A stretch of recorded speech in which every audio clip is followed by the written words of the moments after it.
Entrepreneur to Ultrapreneur step number 5, and that is building your team. So one thing that I see entrepreneurs do all the time, and I was at an event just a couple of weeks ago, and I met a small business owner, and they were asking me for some advice on, launching their product and so on.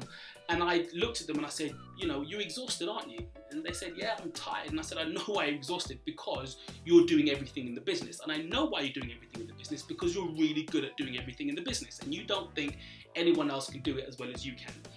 And I've fallen prey to that.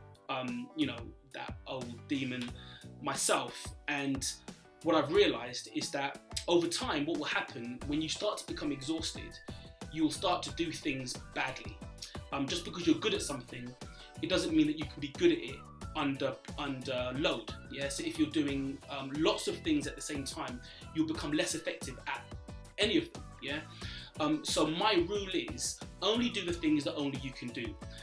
If you can create a process for something else, if you can outsource something, if you can train somebody to do something, then do that, because typically there is going to be something in your business that only you can do, and that will be the core. That may be the thing that creates the attention from your customers. That might be the little marketing nugget, but whatever it is, that could be the recipe for your secret sauce. Whatever it is, that's the thing that you should do. And there's probably a couple of others, but all of the other things that make a business, you should get someone else to do. Now, I know what you're thinking, I'm a startup, I haven't got money to employ people and all the rest of it.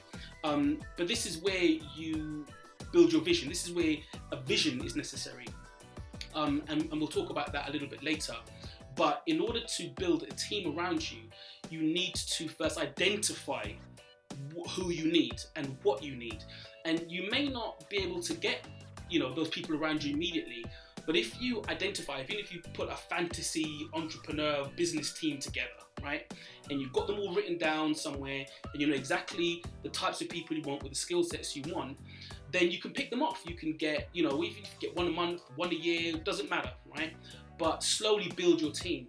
And just the act of writing it down, and even asking people in your network, because there are lots of people out there who are looking for great opportunities, and what you're doing may be very well aligned to what it is that they're trying to achieve, and they'll do it for nothing, next to nothing, maybe for some equity in your company, whatever it might be. There's lots of different ways to solve that problem, but the first thing is to identify who should be in your team, and then you can work out how you can get that team and how you can build that team.